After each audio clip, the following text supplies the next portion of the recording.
dread nor hope attend a dying animal. A man awaits his end, dreading and hoping all. Many times he died, many times rose again. A great man in his pride, confronting murderous men, casts derision upon supersession of breath. He knows death to the bone. Man has created death.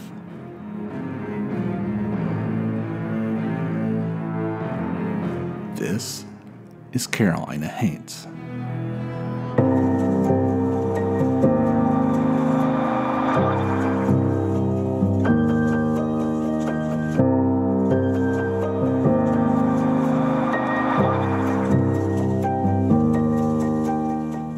Welcome, dear listener, to the final episode of the Carolina Haints Podcast, brought to you by Wreak Havoc Productions. I'm your host, Dan Sellers.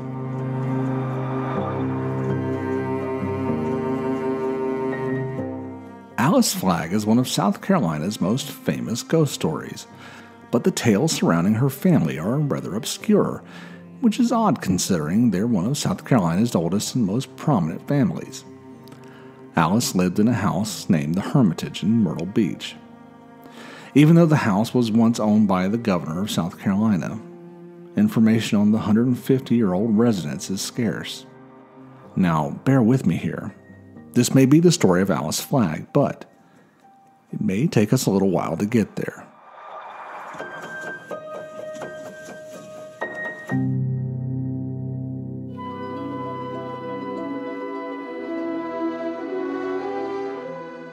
As I suggested, Alice came from a colorful and noteworthy family. Let's wander through and look at some of her more interesting relatives, starting with her grandmother, Rachel Moore. Rachel was born into one of Charleston's wealthiest families and raised to be a refined Southern lady, well-educated and well-mannered. And at the age of 16, it was arranged that she would marry a young man from the equally prestigious Huguenot Neufeu family. But first, young Mr. Neufeu was to return to France and complete his education. This caused the young couple a lot of stress because, even though it was an arranged marriage, the two were very much in love. They wrote to each other often, but then suddenly the boy's letters stopped. A few weeks later, news came that Mr. Neufeu had been killed in a duel. Rachel was heartbroken and mourned for almost 2 years. Her parents tried to arrange other marriages for her, but she refused to entertain any other suitors. Finally, in 1776, she agreed to an arranged marriage to William Austin and became Rachel Moore Austin. The man had developed a few thousand acres of Myrtle Beach low country into the Brook Green and Springfield rice plantations when he was just 22 years old. Austin was very well liked in the community, and people called him Gentleman Billy. William ran the plantations and Rachel managed the household duties. Although they seemed to like each other, Rachel and William's relationship was more like a business partnership. It was a lot of work, but she took to it enthusiastically. They spent the off seasons in Austin's house in Charleston, so Rachel was able to keep her family and friends there. William also kept a stable of racehorses in Charleston. In fact, the family still owns an intricately etched silver bowl that he won in a race against Paul Revere. In the fall of 1777, Rachel was 4 or 5 months pregnant with William's child. That month, a hurricane hit Charleston. The Austin family was safe, but their servants found a man washed up on the beach. They brought him to the house, and Rachel rushed down to check on the man's condition. However, when she laid eyes on him, she immediately fainted. It was her former betrothed. When she awoke, she was told the man had recovered and left on his own. And that story is pretty much the only record we have of the incident. Did Neufeu survive the duel? Were reports of his demise greatly exaggerated? Did he fight his way back to the woman he loved, only to flee when he saw she was already pregnant with another man's child? Or was it the ghost of her long-lost lover finally returning?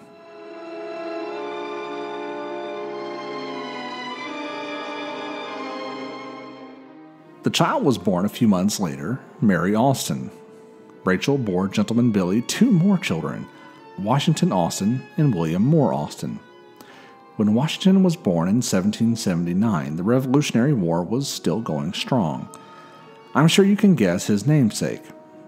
The Austins supported the war cause with donations, and they offered Brook Green as a gunpowder depot.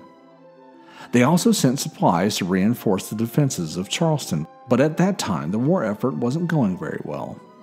Charleston fell to Lord Cornwallis, as did Georgetown. Cornwallis knew that General Washington's troops in Virginia were weakened. He started making plans to march through North Carolina and engage them before he had a chance to recover.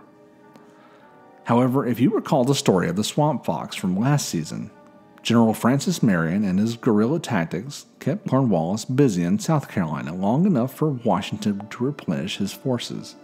As it turns out, Francis Marion was married to William Austin's sister, and the 2 men were close friends. Austin was always sending provisions to Marion's troops, but after the fall of Charleston, he decided to join the fight himself. He became a captain under Marion and led several successful raids against the British occupation. While Austin was away, Rachel oversaw the daily operations of the 2 plantations on her own. And she did a fine job, too. But one day she received a letter that struck fear into her very core. Lord Cornwallis and his leaders were going to commandeer Brook Green for a few weeks to use as a temporary headquarters. Rachel was afraid because it was well known that her husband was fighting with General Marion, and while Cornwallis was generally courteous to the places he occupied, those under him were not. One man in particular had a reputation for being unnecessarily cruel. His name was Colonel Bonister Tarleton, but he was known as Bloody Bonister, or Bonister the Butcher. He had recently occupied the home of General Thomas Sumter, and when he moved on, he burned the place to the ground. He was also known to execute surrendering soldiers. Furthermore, Tarleton was the one assigned to eliminate the threat that General Marion posed so that Cornwallis could advance north. Obviously, so far, he had failed. Would he take the frustration of his failures out on Rachel and her family? But Rachel had been raised a proper Southern lady, so she welcomed Cornwallis as graciously as she knew how. And to her surprise, the British forces returned her hospitality. They treated her with courtesy and respect, and even helped her out around the plantation whenever they could spare someone. When they left, not only did they leave the house intact, but not a single item was damaged or stolen. While they were there, Rachel did her best to keep the children away from the visiting soldiers, especially Washington, considering his namesake. But somehow the visitors heard about him and relayed this information to Cornwallis. That evening during dinner, Rachel was horrified when Cornwallis insisted on meeting this little Mr. Washington. She hesitated, trying to think of an excuse, delaying the inevitable. And if she insulted him with a lie, Cornwallis's courtesy may well come to an abrupt end. Fearing the worst, she brought the toddler in and introduced him to Lord Cornwallis. The British commander took one look at the boy and didn't hesitate. He sat him in his lap and told him stories of his battles. Meanwhile, Austin remained entrenched with Marion. A few weeks after Cornwallis left Brook Green, General Marion once again beat Colonel Tarleton into retreat at the Battle of Cowpens, and Austin fought by his side. Marion's tactic was to hit the British hard and fast, then pull back into the swamp, where they had the advantage of knowing the terrain. Then they would pop up, attacking a different flank, keeping the British forces confused. But the dampness of the swamp had taken its toll on the 54-year-old Austin. He fell greatly ill shortly after the Battle of Cowpens and returned to Brook Green. As the story goes, he made it there only to collapse on the front steps. He was brought inside but died that night in Rachel's arms. And so Rachel found herself alone, running 2 rice plantations and raising 5 young children, 3 that she bore to Austin and 2 from a previous marriage, at the ripe old age of 27.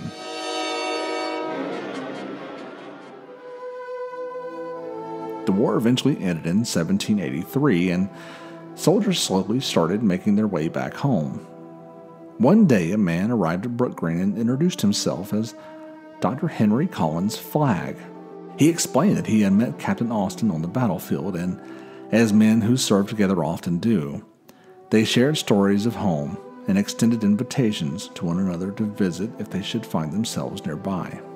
Well, Dr. Flagg was from Rhode Island, but traveling in the South when the war broke out. He joined up with Nathaniel Greene's Continental Army in North Carolina. He and Austin met on occasion when the two armies fought together. With the war over, Flagg decided to pay Austin a visit before returning to Rhode Island. He was sad to hear of his friend's death, and when he saw the daily burden that Rachel was forced to shoulder, he offered to stay a few days to help out. Well, a few days turned into a few weeks and a few months, and they eventually started to discuss the idea of marriage. Of course, Rachel's family wasn't very thrilled to hear of this. They thought Flagg was just after her family's money. Her father even threatened to disown her if she went through with it. But Rachel put her foot down. "I married to please my family the first time, and this time I will marry to please myself." Rachel bore Flagg 3 more children: Eliza Moore Flagg Wigfall, Henry Collin Flagg, and Ebenezer Flagg. The famous Alice Flagg was the youngest of Ebenezer's 6 children. By 1789, the Constitution was in place and Washington had been elected president. One of his campaign promises was that he would visit every state in the Union. After all, there were only 13 at the time. You may recall tales of Washington traveling through the Carolinas and some other episodes, most notably the tale of the Peters Creek witches from Winston-Salem in Season 1. Well, that was one of the stops on Washington's tour of America. His trip was carefully planned, staying close to the coast as he went south, and then returning by a more inland route. So in June of 1791, he passed through the Murrells Inlet area of South Carolina. Henry Flagg rode out that afternoon to see if he could catch a glimpse of the new president. Well, as it turned out, he didn't have to look far. Just a few minutes down the road, he heard a large procession of horses headed this way. Around the bend came Washington and his entourage, and in their midst were 4 large white horses pulling the fanciest coach Flagg had ever seen. The coach stopped alongside him, and Flagg was taken aback when President Washington himself pulled back the shades. He greeted Flagg cordially and even asked for his help. They had booked inns and hotels along their journey because Washington was reluctant to inconvenience anyone at their residence with his large ensemble of aides. But in certain rural areas, they had not been able to reserve accommodations in advance. He asked Flagg where the closest hotel might be, and Flagg invited them to Brook Green Plantation. Again, Washington was hesitant, but after Flagg repeatedly assured him that there was plenty of room for his entire party, did the president consent. And so this is how George Washington came to spend the night in Brook Green on that 1791 summer evening. He was regaled with tales of the area, including the story of Cornwallis and their own little general, Washington Austin. Now, Washington, Austin that is, grew up to be famous in his own right. And as I said, Alice Flagg, born in 1834, was the youngest child of Rachel's youngest child, Ebenezer Flagg. But before we go on to Alice's story, let's take a closer look at Washington and some others. They may not be as well known as she is, but they are certainly worth mentioning. Washington Austin went on to become one of America's first great romantic painters and a renowned poet. He made his home in New England and was close friends with Washington Irving and Samuel Taylor Coleridge. He lived long enough to see his own work displayed at the Boston Athenaeum. It marked the first time that the museum dedicated an exhibit to a single artist. Washington also trained Alice's cousins, George Whiting Flagg and Jared Bradley Flagg, in painting. They both became famous artists, but not nearly as successful as Washington. However, Jared's son Ernest Flagg was a very successful architect. In 1897, he designed New York's Singer Building, which was the tallest building in the world at the time. I mentioned that Rachel was pregnant when Defoe finally washed up on the beach after a storm. She was pregnant with Mary, Alice's aunt. Mary Austin married William Algernon Austin. Rachel Moore Austin's name was spelled with 2 L's, but the Austin that Mary married was an Austin with only 1 L. So, Rachel's daughter became Mary Austin Austin. That's Mary Austin with 2 L's, Austin with 1 L. Confused yet? Well, the man she married, William Algernon Austin, was the brother to Joseph Austin, governor of South Carolina, and husband to Theodosia Burr, who I'm sure you'll recall from our first season. Another one of Alice's aunts, Rachel Moore Flagg Gwynn Matthews, became Cornelius Vanderbilt's aunt by marriage. Yes, that Vanderbilt, the philanthropist that created the Vanderbilt Empire, and grandfather of George, who built Biltmore Estate in Asheville.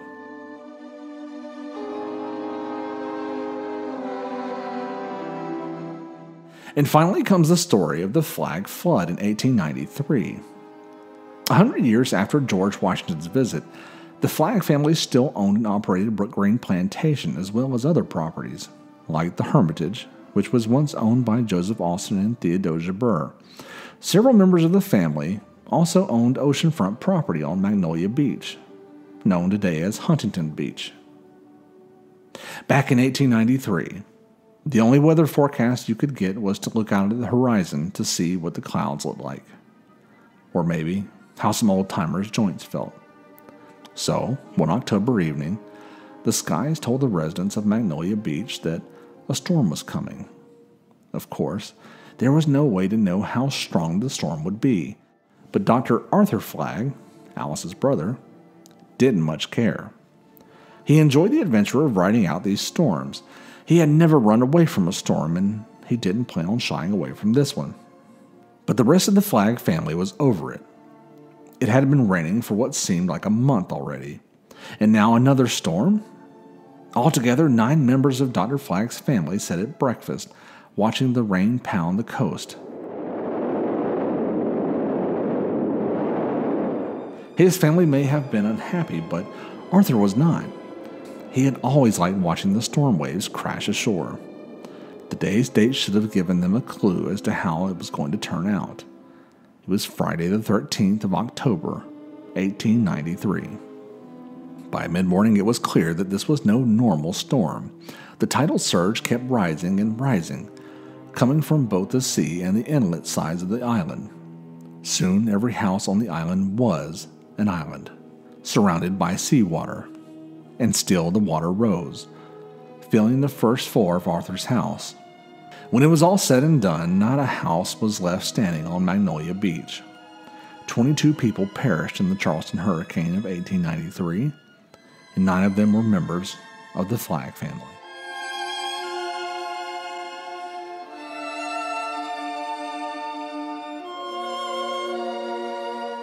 The Flagg flood of 1893, while tragic, was but a footnote in one of the deadliest hurricane seasons in U.S. history. And then there was even a rumor that Dr. Flagg had conspired with a colleague to cause the deluge by trapping a mermaid in the inlet. But our research found no basis for this claim. Most likely the author had the tale mixed up with the actual mermaid rite of 1867 that we talked about in Season 5.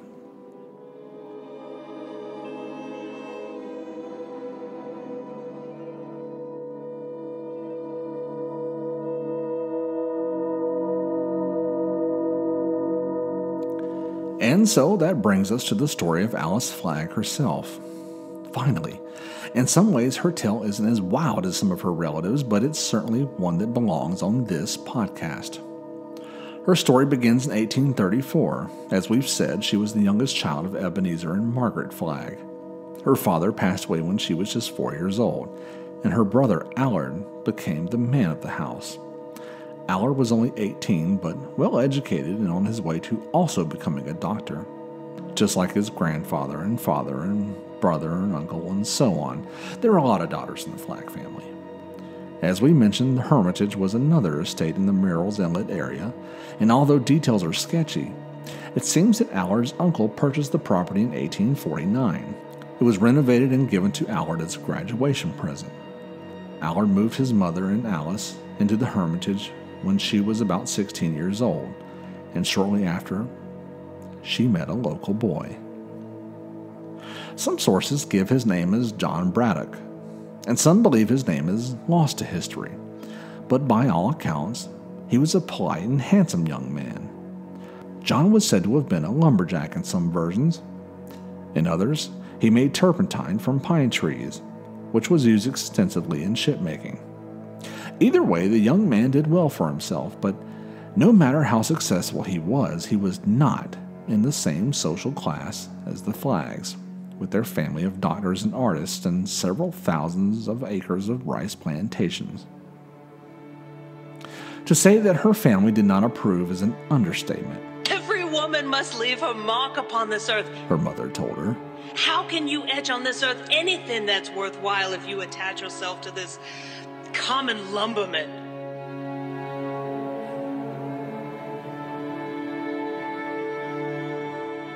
I wonder what Alice's grandmother Rachel would have told her. After all, she had defied her family to marry the man she loved. Her brother was slightly more lenient. Slightly. One day, Alice's young suitor knocked on the front door of the Hermitage and asked Allard's permission to take her on a carriage ride. Reluctantly, Allard said yes. But then, while Alice was getting ready, he sent for one of his horses to be brought to the front of the house, where he escorted Alice out to the coach and climbed on board behind her. He told the man that if he wanted to talk to her, he would have to ride the horse alongside the carriage to do so. As the sweltering South Carolina days crept toward fall, Alice's mother breathed a sigh of relief. Alice would soon be sent to Charleston to finish her education, part of the elite Charleston social circle. Her mother was pleased that she would be separated from this common turpentine merchant and be around potential suitors who were more deserving of her social standing. Alice looked forward to the opportunities that Charleston would provide, but she was also reluctant to leave her beloved. There was a spot where they often met, a special place where the trees meet the shore, where they could sit under the shade of the trees and watch the waves, or stroll hand in hand along the sand for endless hours. Except, they weren't endless. If her mother had her way, all this would soon come to an end. Before she was scheduled to leave for Charleston, the two made plans to meet one last time. They pledged their love to one another, and Alice swore that she would hold out for him. She was sure that if her brother saw them renew their courtship whenever she returned, he would see how much they loved each other and would relent his permission. And if not, then they would just have to wait until she was old enough to marry whomever she wished. But the boy took things one step further. He presented her with an engagement ring. Even though they both knew she wouldn't be allowed to wear the ring openly, she eagerly accepted it and his proposal. In some versions of the tale, the ring is inscribed with the prophetic message, "Love never dies." She looped the ring onto a gold chain and wore it tucked into her bodice. She kept it around her neck when she left for Charleston. Now, if you've ever been to the low country of South Carolina, you'll know the name describes the area very well. It is indeed low country, dominated by wetlands and brackish marshes that are barely above sea level. Perfect conditions for rice production and mosquitoes. So in those days, as the spring season brought warm weather to the beaches, it also brought the fever season for millions and millions of newly hatched, bloodthirsty mosquitoes. Back then it was called country fever, but today we call it malaria. And that spring, Alice caught it.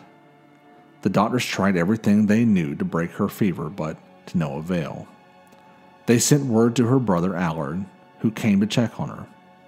When he saw her in her weakened state, he decided to take her home to the Hermitage. The Charleston doctors protested, but after all, Allard and half his damn family were doctors. Alice was delirious and semi-conscious during the trip, and Allard noticed as she would regain consciousness, she would put her hand to her neck and chest, as if to reassure herself that she was still breathing. Upon their arrival at the Hermitage, Allard immediately ordered the handmaidens to take Alice to her room and undress her for a proper examination. This was how he discovered the reason for her impulsive chest clutching. He found her engagement ring on the chain around her neck. Who knows what went through Allard's mind as he stared at the ring? Anger, betrayal. Some said that Allard blamed John for Alice's illness and felt that her continued secret romance had disgraced the family name.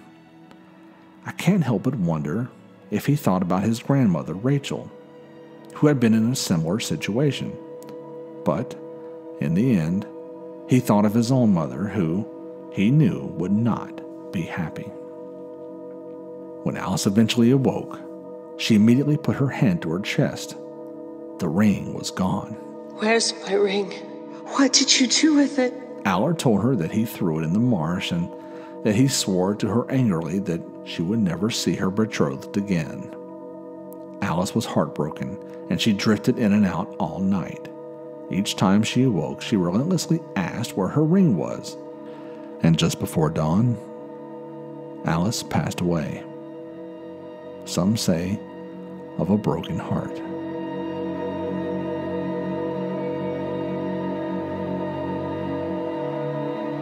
She was buried in All Saints Waccamaw Episcopal Church Cemetery on Pawleys Island. Her grave is topped with a flat block of granite with a single all-caps word engraved on its face: Alice. Some say that Allard was so ashamed by Alice's affair that he omitted the Flagg name and purposefully left off her dates of birth and death to make it difficult for her lover to find. Some modern researchers say that Alice's real grave is in Murrells Inlet at a different cemetery, but pretty much everyone accepts that the famous gravestone simply marked Alice is her grave. But this is Carolina Haints, so her story can't end there.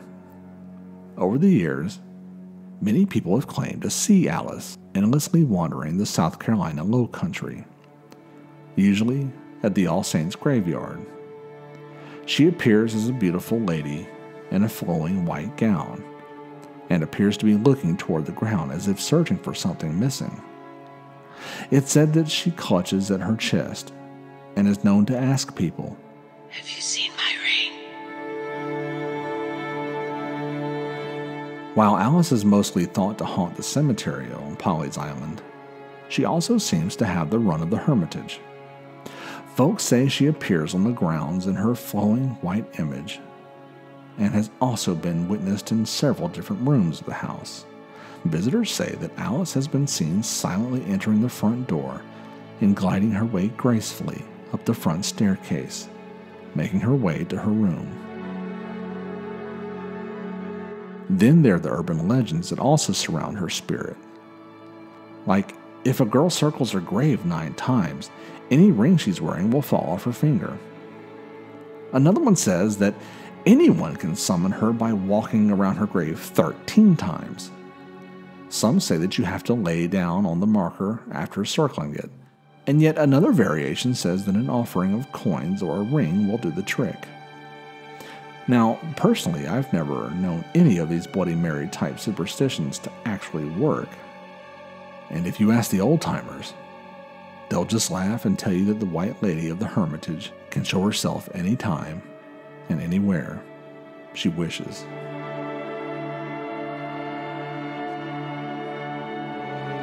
And Alice has made an imprint on pop culture and the arts, too. There's an opera entitled Alice Flagg, a TV movie, Honeymoon from Hell, which was originally entitled The Legend of Alice Flagg. And there's a novel entitled Alice Flagg, The Ghost of the Hermitage by Nancy Ryan. But perhaps she's most well known for her solemn grave. If you go to visit, you'll likely find a worn path around the marker. And more often than not, a handful of loose change, small trinkets, flowers, and sometimes engagement rings.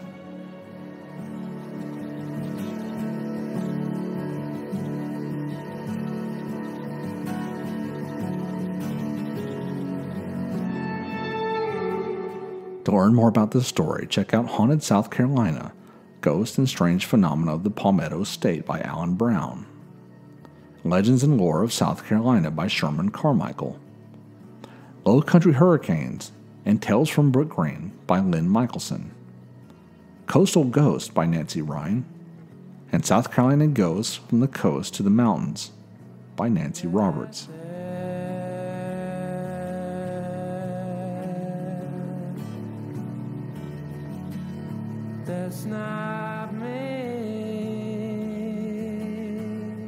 This episode was researched and written by Jeffrey Cochran and was produced and hosted by me, Dan Sellers. Special thanks to our pal, Liz Z. Pardue, for providing additional vocal talents to this episode.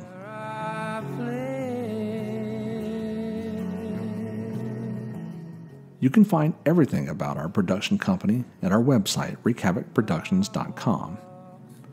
You can find the Carolina Haints Podcast on Apple Podcasts, Spotify, Stitcher, iHeartRadio, and YouTube. Please leave us a review and share this show with a friend.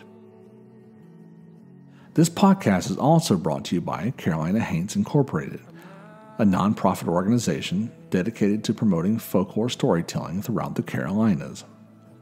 You can help us on our mission by joining our team on Patreon. With monthly contributions of $5 or $10, you can receive perks such as the Carolina Haints Map of Monsters and Legends and behind-the-scenes video series, exclusive for members. I'd like to take a minute to once again thank our friends Dan Anderson, Richard Church, and Lindsay McKeelan for their support. Just visit patreon.com/Carolina Haints to learn more.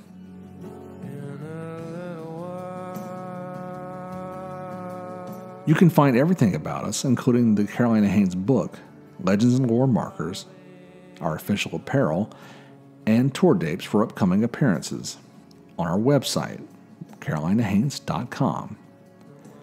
Be sure to follow us on Facebook and Instagram simply at Carolina Haints. And feel free to contact us directly at carolinahaints@gmail.com.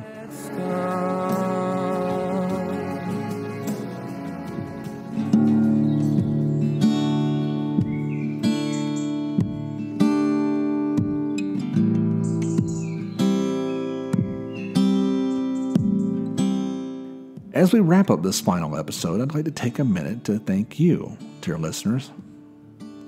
This show's listenership has grown and grown over the past 7 seasons, and it means the world to me. I'd like to thank my good friends and collaborators, Jeffrey Cochran, for writing the lion's share of the show, and to Judson Hurd for writing some amazing theme music. Their contributions to this show have made it something wonderful. And without you guys, there'd be no Carolina Haints Podcast. I'd also like to take a minute to tell you guys about some of the amazing things we have in the works for Carolina Haints. First off, in the past, the Carolina Haints Podcast has brought you special episodes, typically between seasons. That will absolutely continue. We've got a few specials in the works, and we'll continue to drop those episodes in this podcast feed in the coming years. Now, just because this series is coming to an end doesn't mean that we're even close to being done. So, without further ado, I'd like to announce that Jeff Cochran and I are hard at work researching and writing another Carolina Haints book. Much like the first book, we've got some amazing tales to tell, and we can't wait to share with you even more stories of the macabre. We've also joined creative forces with our friend Brett Clark and his production company, The Editorial, to begin work on adapting Carolina Haints for television. We're already deep in development, and we're crafting a whole season worth of episodes. Our goal is to keep the TV version, much like the podcast, free to you. We're exploring various forms of media, including public broadcasting. So keep your TVs on and your eyes peeled for it sometime in 2025.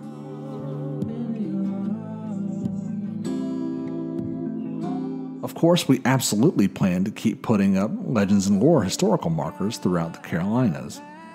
And as long as the libraries, colleges, and conventions will keep having us, we'll keep making public appearances and live readings for the foreseeable future. Lastly, I'd like to announce that we're also planning to expand Carolina Haints in the realm of podcasting. I've got a few more tricks up my sleeve that I'm not ready to divulge, but here's one that I can tell you about. Starting this fall, we'll be bringing you the first season of our new podcast entitled Carolina Haints Presents Folk, a show about our stories. This podcast will feature new interpretations of old folk stories from North and South Carolina. We intend to kick things off properly this September on the first day of fall, Sunday, September 22nd, 2024.